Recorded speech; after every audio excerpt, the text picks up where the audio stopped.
surreal. This evening's been surreal. When I learned that I had been chosen for this award, I can only compare it to winning the lottery and not even having any idea I'd bought a ticket. And then learning that there was actually a whole group of people that were part of this and had written letters and cared so much really has been more overwhelming than the award itself. And to say I have had a difficult time processing this would be fair. You see, not one of us is here in this moment in our life tonight, whether it be as a parent, a teacher, an executive director, a community leader, or an Athena Award recipient, without a whole host of people working right beside us, lifting us up and pushing us forward. So I share this award with each of you. All of those people in my life helping me to live my best life. See, for me, I've always wanted to simply make a difference in this world. Just wanted to make it a little bit better and make sure that my time here has been worth it. The problem is I've really had no idea how to make that difference, and there's no lessons that you can sign up for, so I basically spent my way feeling my way through the process. I've tried to be a rule follower for most stages of my life. I've tried to simply be nice, and I have become quite involved in the community. But I honestly have never really had a clear idea of how to make the world a little bit better, everyone a little bit kinder, and therefore hopefully all of us a little bit happier. But I've done a lot of reflection in the last five or 6 weeks, and it's really come to me that it's been all of you. My family, my friends, my co-workers, my co-volunteers, my community that has been showing me all along. You are why I am standing here this evening. So I'd like to share with you some things that you've taught me on how to live my best life, and if I can try to accomplish some of this and maybe inspire some of you to do the same, I hope we will all have made a difference in this world and left it a little bit better of a place. The very first lesson came from my mother. When she found out she was pregnant, the circumstances were very far from ideal. The most glaring would be that she would be raising me alone without a father even on the birth certificate. It wasn't going to be just difficult initially, but raising a child is in a forever job, with added dynamics of doing it alone.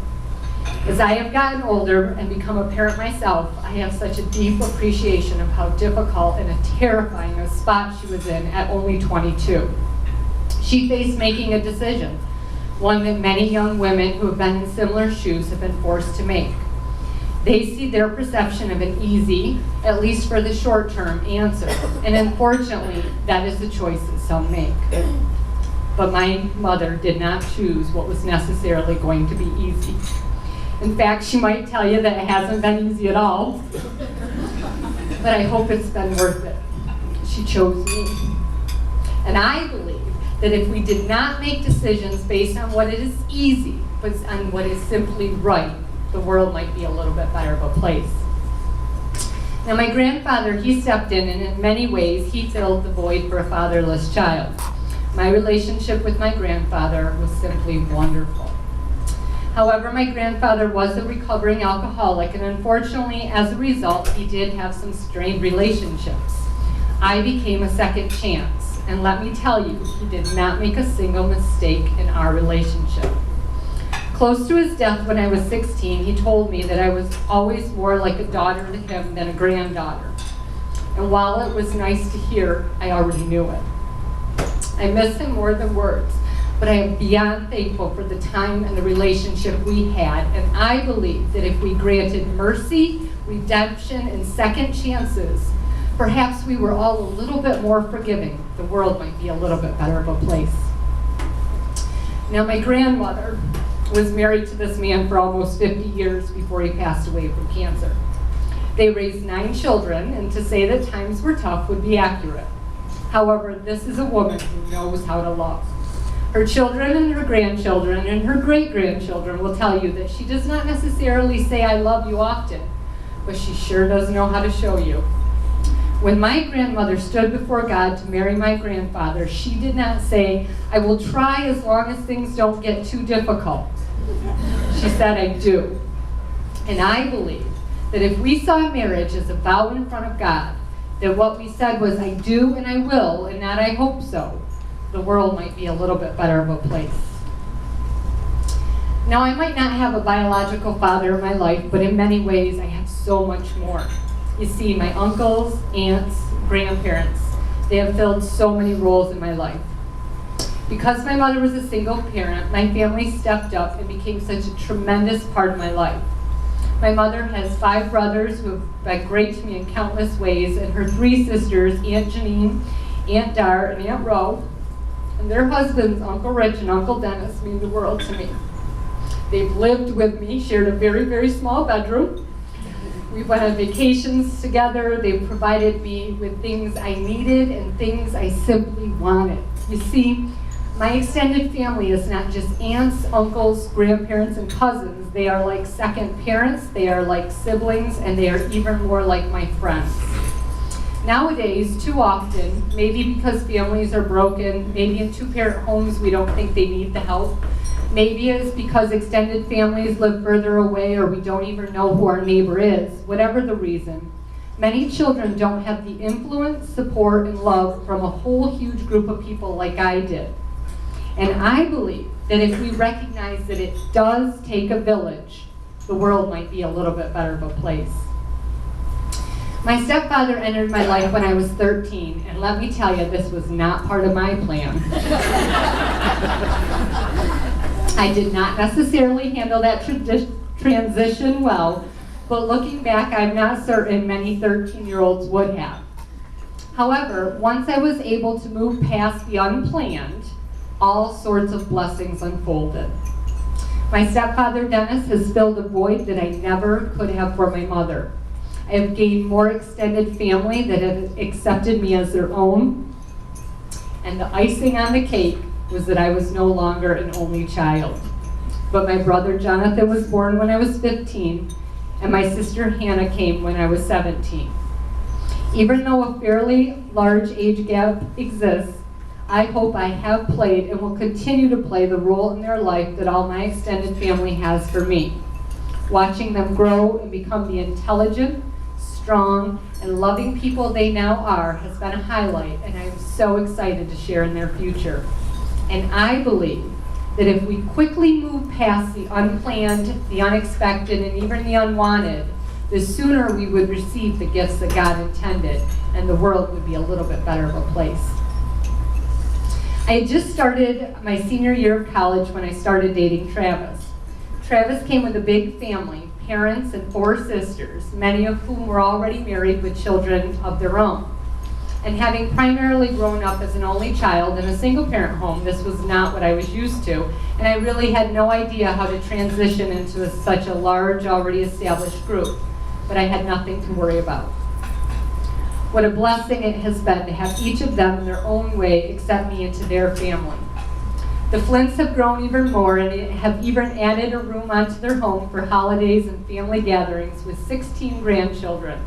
And I treasure the time with not just my brother and sister-in-laws and my parent-in-laws, but with our nieces and nephews from infants to young adults. And I believe that if we all made room for just one more, the world would be a little bit better of a place.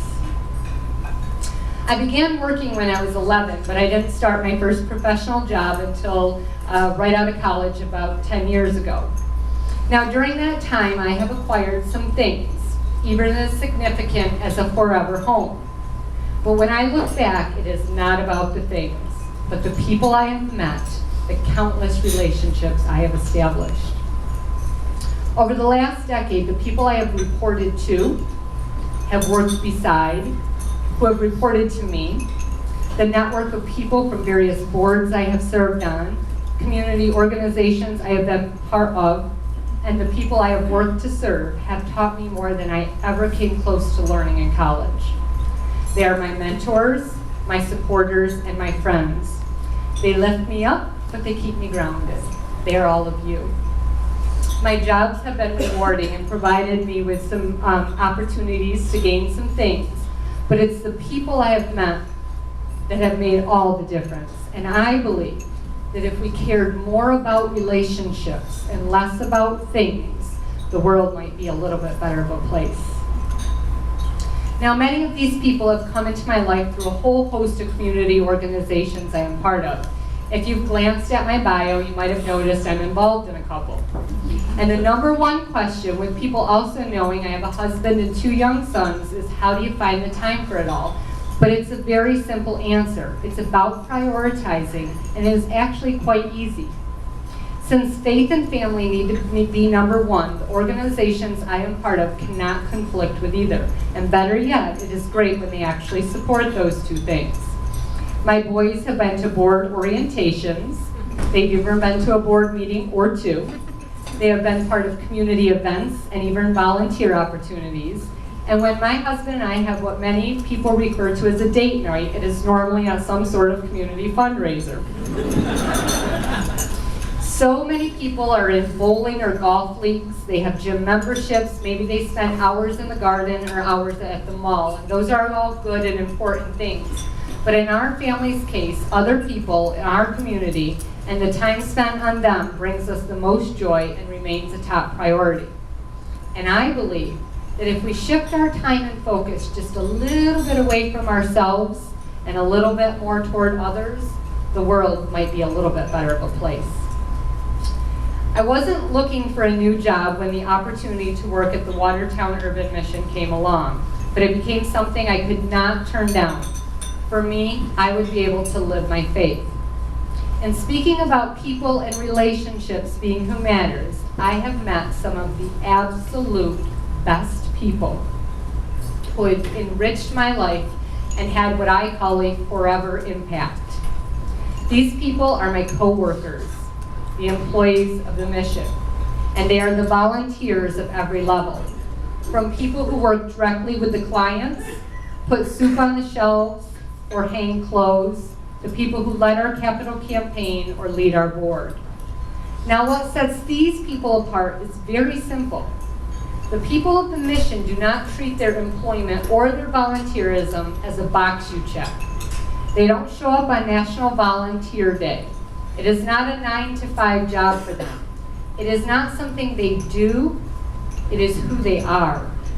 And I believed if we stopped doing service, but instead became servants, the world might be a little bit better of a place. Now, as servants, we have to be very conscious of the people we're serving. You see, if we are not very careful on how we give, we might actually be doing more harm than good. I have always known this, but I recently experienced it firsthand when I received this award. I had a conversation with our friend Peggy Coe. I said, Peggy, this is just so hard for me. What people might not understand is that I give because I love to. It actually brings me satisfaction. In many ways, that makes me selfish. I am just not sure how to accept this award. I told her, I said, I've been reminded and feel firsthand that it is so much easier to give than it is to receive. And Peggy looked at me and simply said, now that's your lesson, isn't it, Erika? And I believe that if we remembered that it is much more difficult for the person receiving than the person who is giving, the world might be a little bit better of a place. I grew up with a single parent who didn't get married until her late 30s. I did not grow up dreaming of weddings or even a family. Bev stole my thunder on this part. In fact, instead of playing with dolls, I set up the hall of our apartment into an office, and it was called Business Was Booming. And I was very disappointed when Santa brought me carbon paper instead of a copier. So when I started dating Travis at the beginning of my senior year of college, I wasn't thinking of marriage. I didn't know that my life would be forever changed. I never imagined I'd be married when I was only 24. Now, there are a million wonderful things that I can say about Travis. How incredibly calm, funny, and generous he is. That his patience, his acceptance of others, and his faith are qualities I wish I could emulate. That he is the very best father I have ever seen, and for that alone, he is more than I could have ever asked for as a husband, a partner, and a friend. But there is one very unique thing about Travis. People talk a lot about unconditional love. You see, many of us want to change others. We want to help make them better. Of course, that's based on our perception of what better is. Sure, we love them despite that thing, but there is some level of a condition. Travis is somehow the most accepting and unconditional giver of love that I know. And I could arguably use some conditions set on me. Never has he asked me to talk less, be involved less, or relax more. He hasn't asked me to exercise more, eat less, which we wouldn't go over very well, or really change in any way at all. Somehow he is able to completely love me for me, the red-headed temper, quite particular, crazy self-me. And I believe that if we actually gave unconditional love, the world might be a little bit better of a place. Now, Travis and I had a marriage for 5 years before we actually became a family. This wasn't necessarily part of our plan, but as always, God was in control, and I'm so thankful for that.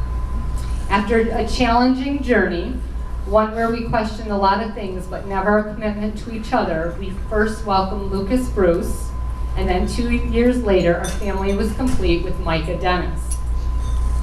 Here's the thing. I have heard society question God over and over. Where is he? If he exists, where are the miracles today? Any parent ought to tell you that when they hold their child, particularly for the first time, when Lucas tells me that he loves me to the moon and back and the sun and back, when Micah tells me, Mama, you're my friend, I see and feel God all around me. My boys are more of a miracle than I feel I could ever deserve. And each of us is someone's child. Each of us are a miracle of God's making. So when people start to question God, challenge them to look in the mirror and see the miracle in front of them that is staring right back. Challenge them to have a relationship with God so that their eyes will only open wider, and challenge them to treat each other as the miracles that they all are. And I believe that if we recognize God in our lives, if we had a relationship with him, and if we all treated each other as the miracles we are, the world might be a little bit better of a place. And tonight, I thank my mother. I thank my grandfather. I thank my grandmother. I thank my uncles, aunts, cousins, my stepfather and his family, my brother, my sister, the Flint family, all the people I have worked for and with, my friends, the community organizations who are trying to do their part, the Watertown Urban Mission family, the clients we serve, my husband Travis, my sons Lucas and Micah, and as cliche as it might sound, I could not be more sincere when I thank God for it all. It is again only because of all of you that I stand here tonight. So together, let's live the lessons that you have all taught me. Let's make decisions because they are right, not easy. Let's believe in mercy, redemption, and second chances. Let's actually say I do and mean it forever. Let's recognize that it takes a village and be part of that village. Let's move quickly past the unplanned or the unexpected so we more sooner can receive the gifts that God intended. Let's make room for one more.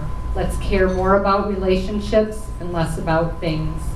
Let's shift our time and focus just a little bit away from ourselves and a little bit more toward others.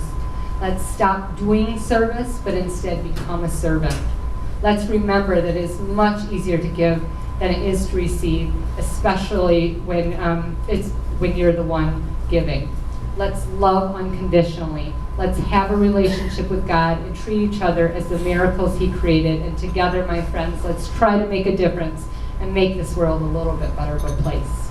Thank you.